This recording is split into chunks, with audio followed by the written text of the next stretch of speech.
Some may imagine that a noble quest is at hand. A quest to reclaim a homeland and slay a dragon.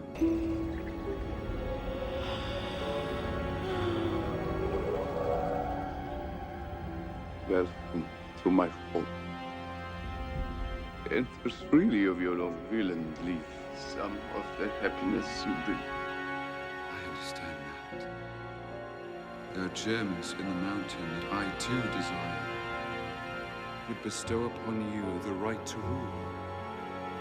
King's jewel. The Arkenstone. I am Dracula. And I bid you welcome, Mr. Hunt.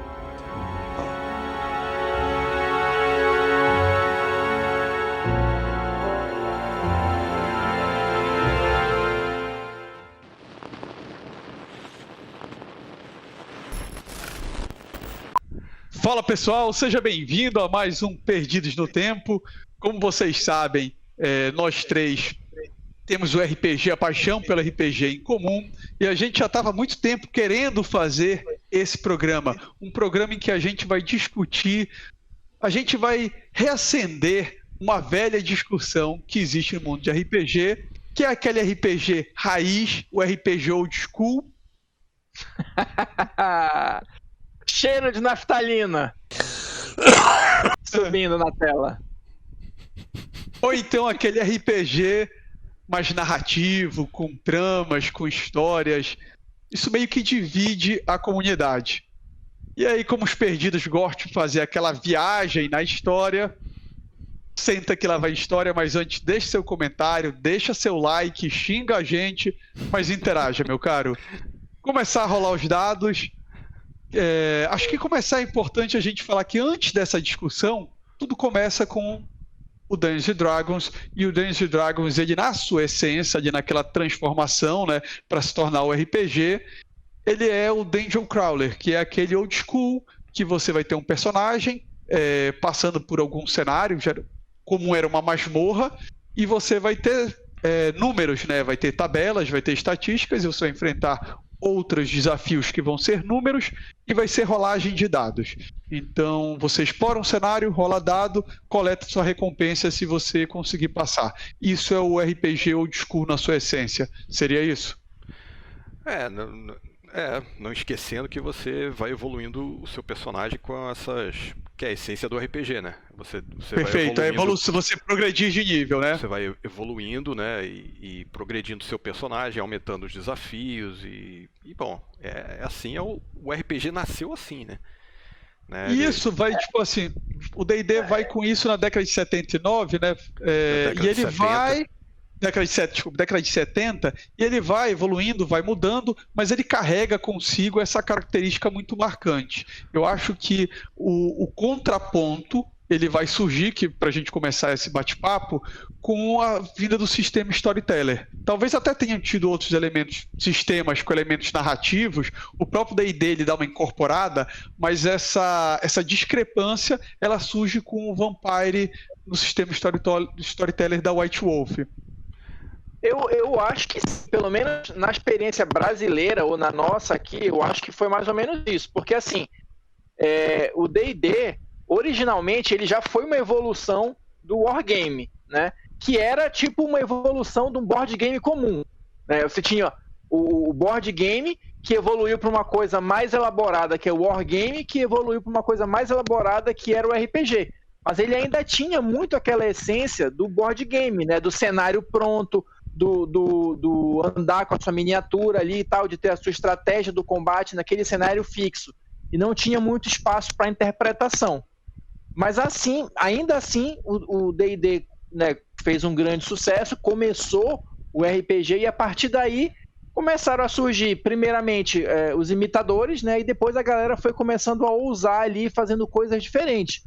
Mas acredito eu que o primeiro jogo de grande sucesso que rompe com esse padrão é justamente o Vampire, né? Que aí ele vai para um lado mais narrativo, não que ele não tenha um sistema, não que ele não tenha aquelas regras, até muitas regras, inclusive, mas pelo menos o que o livro te indica ali, a essência dele seria você se preocupar mais com a história do que com as regras. Se as pessoas faziam isso de fato na mesa é outra discussão, mas a proposta do sistema era essa, né? O D&D, cara, ele, como você mesmo falou, Fábio, ele evolui, né? Ele vai evoluindo, tanto que você tem os cenários para você poder jogar no próprio no AD&D, né? Você tem lá o Greyhawk, que é um cenário com suas características próprias. Você tem o Dragonlance, que é outro, né? Outro tipo de cenário onde você também tem outras características.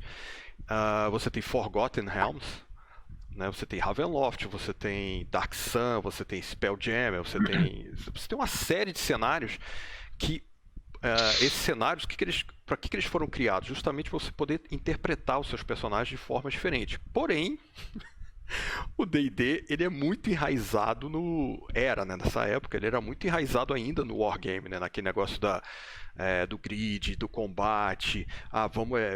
Nós somos heróis e o que interessa somos nós. A história, ela tá ali, mas você está desenvolvendo a história dos heróis. Diferente, que eu acho que é uma das principais diferenças, né, para o storyteller, que o storyteller ele já tem uma história que está rolando e você vai fazer parte ali daquela história. Se você continuar, se você não conseguir evoluir seu personagem, o problema é seu. A história ela vai continuar. A grande importância é criar essa história, né? No D&D, você tem a história, mas você tem ali o teu personagem, né? É o seu personagem. Eu acho, me corrige se eu estiver errado, mas pelo que eu estou entendendo que tu estás falando é o seguinte, e a maneira como eu vejo também. No D&D, por exemplo, você tem a história, mas o que é a história? Na verdade, ela é uma sucessão de desafios pro seu personagem. Perfeito. É uma sucessão de inimigos com as suas estatísticas ali e tal, e o principal vai ser o seu grupo de heróis com as suas estatísticas, confrontar aqueles inimigos com aquelas estatísticas e ali você fazer rolagem de dados e tal, e ter alguma estratégia de combate para conseguir ultrapassar aquele desafio. Aí você interage uma coisa ou outra ali, faz aquela pilhagem básica, se divide para potencializar a cada um dos personagens e subir de nível e tal, para partir para o próximo desafio. Perfeito. Eu vejo que é isso, né? Isso é o AD&D, né? Década. Sim. Era isso que eu ia falar. 78, eu acho que isso é uma visão. 78, não é o todo. Década de 80 ali e tal. Isso aí era o D&D daquela época. É mais ou menos isso. Chega na década de 90, aparece o storytelling, né? Que é a década de 90, se eu não estou enganado, o Vampire é década de 90, né? White 90, Wolf, 91, por aí. né? Onde o cara meio que, igual vocês falaram, ele quebra com essa lógica, né? E essa quebra, ela veio muito bem, cara. Pessoal, pelo menos nessa época eu morava em BH, cara, caiu assim perfeitamente, tanto que você dividia BH em dois, né? Você podia jogar, tinha os clubes de Vampire e você tinha os clubes de D&D, cara. Era um troço bem dividido, né? Eu sempre achei uma besteira, porque eu jogava os dois, eu gostava dos dois, mas era muito dividido, cara, muito dividido mesmo. Quem jogava Vampire não gostava de jogar D&D, quem jogava D&D não gostava muito de jogar Vampire, enfim, né, aquelas besteiras, né, de idade mesmo e tal. Rivalidade. Faz parte. Então assim, quem era perdido há um pouco mais de tempo, passou aí a sua adolescência ou parte da sua juventude e acabou vestindo uma das camisas, tinha time D&D ou time Storyteller. Só que a verdade ela é bem mais complexa, as coisas evoluem e você vai ter mesas de Vampire que vão ser simplesmente você jogar dado porque você tem 5 de celeridade, 5 de potência, e você vai ter mesas de D&D com cenários, como o André falou, como Forgotten, como Ravenloft, em que a história por si só ela é a grande experiência, entendeu? Você está com o seu aventureiro fazendo parte de uma história. Isso daí foi uma evolução natural, essa percepção, né? Poxa, na verdade dá para você jogar de forma narrativa aquele velho D&D que surge no Dungeon Crawler, como você também consegue jogar no esquema matar, pilhar e destruir, seja qualquer sistema principal da White Wolf, mago, vampire, lobisomem. Eu quero só completar aí, Oswaldo, porque eu acho que é o seguinte, eu concordo com o que tu estás falando, é isso mesmo, Na verdade, o que vai ditar o tom do jogo é a mesa, né? É a história que o mestre quer contar junto ali com os jogadores, né? Então, para onde vai isso depende do interesse de cada um. Agora, o que eu acho que é importante da gente destacar é a proposta original do sistema. O tipo de experiência que o sistema quer te passar. Aí tem essa diferença, né? Do D&D e do Vampire, que é o que a gente está comentando aqui. E só para marcar isso também, o sucesso mundial, né, do Vampire, que o Loreto estava descrevendo aí como foi a experiência lá em BH, ele foi tal que ele chegou a influenciar também, de alguma forma, o próprio D&D, porque o Loreto falou também de cenários, o Planescape, que é um dos cenários mais recentes do D&D, da década de 90 ali, mais ou menos, ele tem fortes inspirações no Vampire, não no enredo em si, mas na forma de organizar, no tipo de experiência que ele quer passar para o jogador e tal. Eu me lembro que a gente até chegou a fazer alguns posts, né, sobre todos esses cenários, e no Planescape eles têm tipo uns... Não sei se é clã, não vou lembrar o nome lá, das divisões lá da cidade de Sigil, que são 13, as castas, né, que são justamente 13 também. Então são 13 clãs, 13 castas, então tinha alguma... Né, eles estavam tentando tatear um caminho ali, né? Com certeza, cara. Com certeza. E assim, a própria White Wolf, cara, o storyteller, ele evoluiu também, né, cara? Dentro do próprio sistema deles, né? Se você jogar o Vampire, ele é muito diferente, cara, de você jogar um Werewolf, com uma pegada completamente diferente de você jogar um Mage, né? Completamente diferente do Wraith, né, cara? Então, assim, são níveis diferentes, né, também de jogo, cara, dentro do próprio estilo, né, narrativo de jogo, cara. Eu, por exemplo, eu joguei muito Vampire, joguei Mago, mas nunca joguei Werewolf, nunca consegui jogar o Werewolf da forma que deveria ser jogado, entendeu? Nunca tive um mestre que conseguisse captar toda a essência do Werewolf para poder jogar o Werewolf. Então, assim, minha experiência de Werewolf é meio mais ou menos, sacou? Mas sei que é um jogo muito bacana, sei que é um jogo muito bom, que tem, tem toda uma mitologia, né? Tem todo um estudo em cima dele e tal, muito bacana, muito bem feito, né? Um outro detalhe aí, já complementando o que o Fábio falou, é que o livro de Forgotten, que no Brasil tinha aquela capa lá do Elminster, muito parecido com Gandalf, ainda no AD&D, ele já era um livro para narrativa. Ali o dos Reinos Esquecidos tinha muito lore, mas muito lore. Vários NPCs, já era... É claro que não teve o mesmo impacto que o livro do Vampire, né? Que aí você tinha todo um sistema voltado para isso. Mas como o RPG, como o D&D, ele já tem 20 anos na frente, na década de 90 ele também tenta mudar. Aí eu acho que essa mudança, esse impacto vem realmente na terceira edição do D&D. Ali é a resposta do D&D a toda essa, digamos assim, esse estilo narrativista. Mas sabe o que acontece? O que acontece é que a gente já jogou tanto, né? Tanto sistema quanto o outro, os dois tipos de jogos, que a gente não... por exemplo, o nosso jogo de D&D, ele já não é um D&D. Ele é um D&D mesclado com outras coisas, entendeu? A gente já não joga o D&D como é o D&D na essência, né? Lógico eu vou te discordar, André, eu vou discordar. É uma evolução. Não, cara, isso é uma evolução nossa como jogador, entendeu? Mas... Não, porque olha só, tu é da antiga, né? Tu é elfo, tu tava ali passando, os caras falaram assim, porra, esse cara aqui dá uma boa criatura aqui pra fazer esse personagem. Eu estava lá, Gandalf, foi há 3.000 anos. Então você consegue realmente ver esse passar das eras do D&D, você consegue ali acompanhar. Tu chegaste a jogar esse livro que você mostrou, e ali a mudança é muito clara. Mas pra mim, que comecei a jogar o AD&D, e tinha como mestre o Paulo, eu já jogo meu D&D desde o começo com história, com aventura, com interpretação. E aí eu vou cair porque o Fábio falou da questão do grupo, da mesa. Por isso que eu não gosto muito de cravar. Eu reconheço que sim, o D&D ele surge totalmente do Dungeon Crawler. Só que eu não sei se é só depois que ele se torna... Quando a D&D tu pegava o livro do Forgotten, o próprio Ravenloft já tinha muito material para você trabalhar história em si, entendeu? Ele já tinha mudado. Sim, ele tem, mas Com certeza, cara, você jogou Vampire.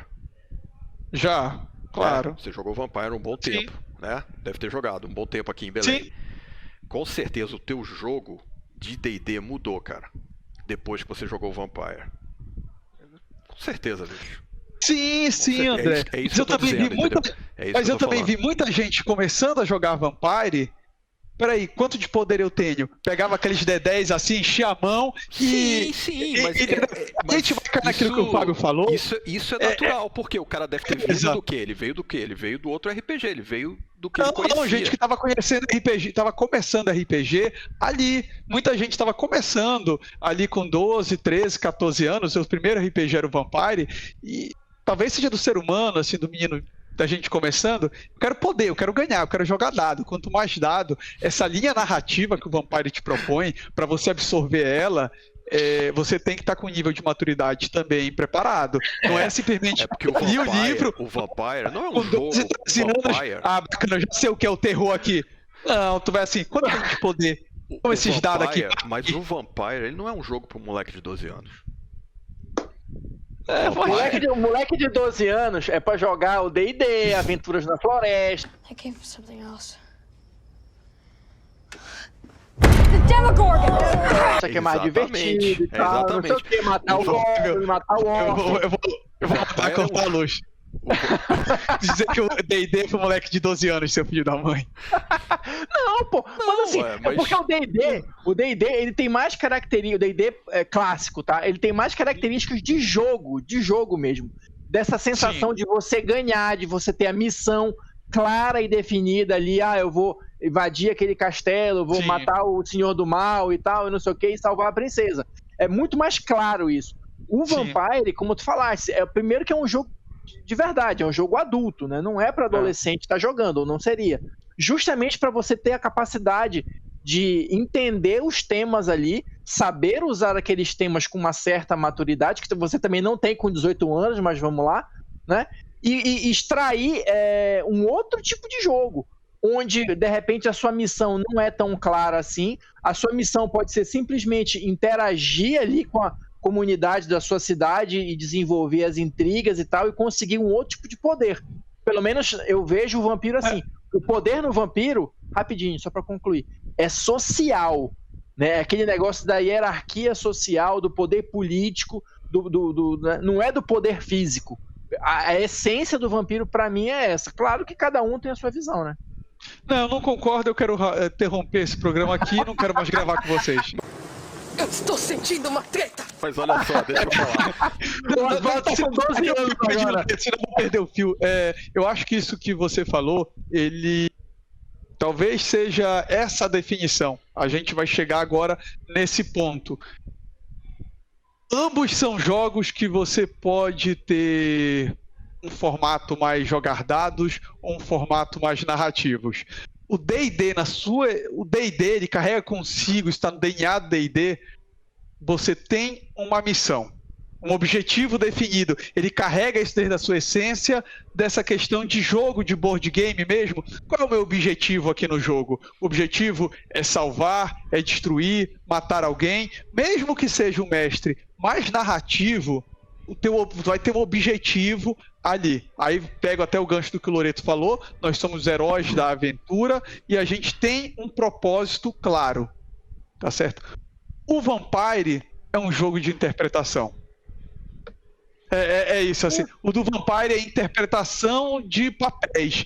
E você ter um objetivo definido ou não, depende muito da qualidade do mestre, depende da proposta da aventura, mas em si você senta para interpretar. O outro não, você senta para cumprir uma missão. É isso. É aquele negócio. Os dois são bons. É a experiência do sistema. Eu posso ter um jogo extremamente voltado para intriga e interpretação no D&D, mas o sistema não vai encaixar direito com esse tipo de jogo. O Vampire não. O sistema, o storyteller, né? O sistema é pensado nesse tipo de jogo, né? Eu vou citar só um exemplo aqui breve de uma campanha que eu mestrei de Vampire Dark Ages, que assim, na época eu tinha acabado de pegar o livro do Constantinopla, então a gente queria jogar no cenário do Constantinopla, só que eu não tinha lido o livro ainda. vamos começar a jogar aqui, vocês vão viajar até Constantinopla, que é o tempo que eu termino de ler aqui o livro e a gente chega lá e joga. Beleza. Então eram 3 ou 4 jogadores dentro de um navio, indo para Constantinopla. Cara, eu tinha várias sessões, que ninguém pegava um dado para jogar. Era só a interpretação deles e as intrigas que eles mesmos criavam. Eu ia aproveitando os plots que eles iam criando e jogando lá. Resumo da ópera: ninguém chegou em Constantinopla, né? Mas foi um dos jogos mais divertidos que a gente teve aqui. E era basicamente sentar para conversar, porque era só eles interagindo e eu ficava olhando aqui um teste ou outro. Jogador de D&D não, velho. Tem que rolar o D20, porque senão eu não aguento, bicho. Que é isso, meu irmão? Tá doido? O D&D, ele pede um combate. Você tem que ter pelo menos um combate a cada 2 sessões, sei lá. Senão, tá faltando alguma coisa. É aquilo que a gente tá falando desde o começo, né, cara? É você saber o que a mesa quer e jogar aquilo que a galera quer naquele momento. Eu, por exemplo, eu adoro jogar outros sistemas, por exemplo, o Falkenstein, que a gente teve que interromper por causa da pandemia. Cara, sensacional o jogo, cara. Sensacional. O sistema, a proposta do jogo, o cenário. É muito bom, cara, o Falkenstein. Mas chega uma hora que eu tenho que jogar D&D. Eu, pelo menos, eu sempre volto pro D&D. Eu preciso jogar D&D de tempos em tempos, porque eu me divirto muito jogando D&D. Né? Da mesma forma como eu me divirto jogando também o Vampire e tal, só que são diversões em níveis diferentes, né? O Cthulhu, por exemplo, Call of Cthulhu, adoro Call of Cthulhu também, mas porra, é um jogo denso, cara, é um troço que você sai da sessão meio às vezes você nem sai da sessão. Você fica pensando no troço até a outra sessão, sacou? Então, assim, são experiências diferentes, né, cara? De jogos diferentes, né? Mas eu sempre volto pro D&D por conta da minha origem no jogo, né? E algo interessante, na verdade eu ia gravar um programa sobre isso, só que a gente acabou discutindo aqui pontos de vista e o programa foi outra coisa, mas algo interessante é que a gente tem um revival daquela forma do D&D que começou do Dungeon Crawler, de você jogar dados. A gente tem muitos sistemas que estão sendo lançados agora, que estão revisitando aquela fonte, né? Já tem até um estilo próprio. O Old School Revival, não é isso? Que é esse aqui, por exemplo, olha. Esse aqui é um exemplo deles, né? Que é o quê? É aquela sensação, por que vocês acham? Né? É aquela sensação que você tem de jogar. O próprio D&D Quinta Edição também é muito isso, né? É um jogo bem mais simples, né? Com as regras, né? Você consegue. É bem mais simples que a 3.5, né? E a 4.0, que a gente nem considera um RPG, é um board game gigante, né? E que tem a essência do RPG old school, né? Aquele RPG antigo da década de 70, década de 80, ali começo da década de 80, né? Onde você tem alta fantasia, você tem as magias, né? Você tem o heroísmo, toda essa coisa, né? Jogando. Eu acho que assim, esse vai um pouco no que por onde o Loreto falou. Esse Old School Revival é justamente a tentativa de você trazer de volta um tipo de experiência que o D&D original queria te passar, mas com um sistema de regras mais moderno e mais fácil de fácil manuseio, de fácil aprendizagem. Porque assim, vamos combinar que as regras originais, elas eram meio complicadas, eram meio enroladas, né? E assim, eis a jogada. É um hit no campo da direita. O aparador corre direito para a bola, o atirador cobra bem na marca. O shortstop para a segunda e o outro cobra o centro do campo ou vice-versa. Outra marretada, o corredor está fora da linha, ou dentro ou fora, ou nem lá, ou nem cá. Simples, não é? Enfim, e olha que eu nem joguei o primeirão, que nem o Loreto, né? Então, assim, às vezes você passava mais tempo para decifrar ali a regra, ou saber se você conseguiu fazer aquilo ou não. Você tem sanguel? Não tem nada. Não. Você... Não, pois é, eu me recolho a minha insignificância nesse aspecto e eu sou mais do revival, né? E uma coisa que eu acho bacana de comentar, até eu vou falar do que eu tenho experiência mais próxima, porque eu tô lendo e tô me aprimorando mais no sistema, que é o do Forbidden Lands, que é Old School Revival, né? Inclusive, eu vou fazer um parênteses aqui para fazer um alto jabá aqui nosso, que no canal de resenhas tá rolando lá resenha direto do Forbidden Lands, eu tô indo capítulo a capítulo, justamente discutindo as regras e tal. Mas o que eu percebo do Forbidden Lands, ele tenta te passar essa experiência do old school, né? As classes são mais aquelas classes mais antigas do D&D e tal, aquele estilo, aquele feeling de jogo é mais voltado para isso. Mas as regras são mais modernas e dinâmicas. E até a quantidade de tabelas que tem, mas elas são umas tabelas simplificadas e que geralmente elas vão ter alguma ligação com, não só com uma mecânica de jogo, mas com algo que te leva para a interpretação, com algo que te dá um resultado narrativo no jogo e não só mecânico. Então, eu acho legal essa pegada do Old School Revival, porque é como se mesclasse mesmo as duas coisas. Eu tenho aqui aquela sensação de um RPG antigo, mas com um sistema mais moderno e dinâmico que tem um pé no narrativo também. Então, eu acho muito bacana essa junção. Eu acho que funciona muito bem. E engraçado, uma coisa que talvez ajude muito, cara, é aquele sistema que você também tem no Falkenstein, você tem no sistema do Star Wars novo, que acho que já até cancelaram o sistema, porque eu não ouvi mais falar nele, né? Que os próprios dados, o resultado do dado, ele proporciona uma interpretação diferente daquela ação. Sim. Né? Então isso também ajuda muito, cara, a você interpretar, né? Você consegue fazer o que você quer? Consegue, porém não da forma que você queria. Acontece a gradação, né? Vai acontecer isso aqui junto. O que você me diz sobre esse resultado? E o cara que vai te falar o que acontece junto com o mestre dá aquela parada ali, mas entendeu? Eu acho sensacional esse tipo de coisa no jogo, no sistema do jogo, que agrega e te força a interpretar alguma coisa a mais do que simplesmente rolar o dado e ver o que acontece, né? Eu acho isso muito bom. Eu vejo isso em vários jogos modernos também, essa tendência. Duas coisas, né, que eu consigo identificar. Uma é essa que a gente está comentando aqui, da gradação do sucesso, de repente te trazer, não um sucesso automático, mas alguma coisa a mais ali que vai te colocar numa outra situação, que vai te puxar alguma interpretação e tal. Mas também é uma coisa que eu vejo cada vez mais, que é a divisão, vamos colocar assim, do trabalho de narrar. Ele não é mais só do mestre. Muitas vezes, em muitos jogos, levam a isso, né? O mestre dividir isso com os jogadores. É a sua ação? Tá, vamos lá, joga o dado aí. Conseguiu? Tá, conseguiu. Descreve aí, como é que vai ser? O que tu queres? Tal. Então, esse bate-bola entre mestre e jogadores, eu acho que ele é cada vez mais comum e mais saudável também no RPG, né? Tem alguns sistemas, inclusive, que eles colocam logo isso de cara. Olha, isso aqui é uma narrativa compartilhada de fato e todo mundo vai falar. Às vezes, até quem não tá na ação ali, dá o pitaco ali, contribui de alguma forma para compor a cena. E isso é legal porque une todo mundo, né? Todo mundo... Um grande exemplo, Fábio. Qual seria?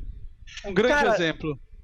Desse que todo mundo participa, que eu lembro rápido de cabeça aqui, o Retropunk, né? Que é um sistema cyberpunk, tanto que o narrador lá, ele é o juiz, mas a construção da cena, todo mundo fala um pouquinho, até para tirar, isso é interessante, para todo mundo ter a exata noção do que está acontecendo ali, para que se tenha certeza que todo mundo entendeu o cenário, todo mundo entendeu o que está rolando ali, e agora a gente vai ver o resultado disso. Mas todo mundo participou da construção daquela cena. Eu acho uma proposta interessante isso. Né? Tem outros, mas... que é facilmente sanado com um grid, não é, Oswaldo? Mas isso é outro assunto. Isso é outro assunto.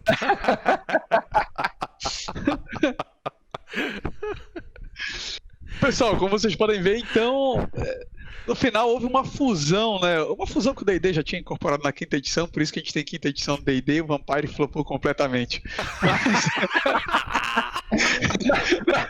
O D&D é um sacana, porque ele vai vendo o que funciona nos outros e ele vai incorporando ali pra ele não perder a majestade, entre aspas. É o papel do líder, né? É o papel do líder. Agora não, sem brincadeira, sem zoação, falando sério mesmo. É impressionante isso, né? Como o D&D ele vai conseguindo incorporar e aí vai ditando tendências, outros fazem melhores e aí ele vê o que é interessante para ele incorporar. E o Vampire, que foi tão revolucionário e depois teve ali a terceira edição, ela não teve uma boa transição, né? Tudo bem que a gente está com o V5 e tem outros, mas não me parece ter o mesmo sucesso do que foi na década de 90. Não tem essa pegada. E como você falou, um outro sistema como esse Retropunk consegue inovar e talvez oferecer algo novo. Eu acho que o Vampire, o Storyteller de uma maneira geral, ele teve o seu auge ali, né? Ele com certeza é um marco no RPG. Sim. E ele revolucionou naquele ponto. Hoje em dia, não acho que seja mais um sistema revolucionário. Né? Ele já tá, vamos dizer assim, mais próximo do D&D do que da vanguarda dos RPGs. Mas ele contribuiu e, a partir dele, outros sistemas estão surgindo que aí sim vão revolucionando as coisas, né? A palavra é essa mesmo, Fábio, né? É revolucionário, cara. A partir dali, muita coisa se mudou, aí todo mundo já não queria mais ser só um jogo, ele queria ser um jogo de interpretação. O pessoal pode deixar aí nos comentários, né? Se vocês concordam, discordam, o que vocês preferem, né? Se vocês odeiam D&D, se vocês amam, se vocês jogam Vampire até hoje, enfim, manifestem-se aí. Pessoal, a gente fica por aqui, a gente vai ter uma grande DR, provavelmente a gente vai rolar isso no dado, vai saber se vai ser só se é D10 ou D20, mas vamos ver se a gente vai voltar para gravar o próximo episódio. Provavelmente a gente vai voltar já numa fusão, todo mundo já jogando vários dados e com todo mundo construindo aventura em conjunto.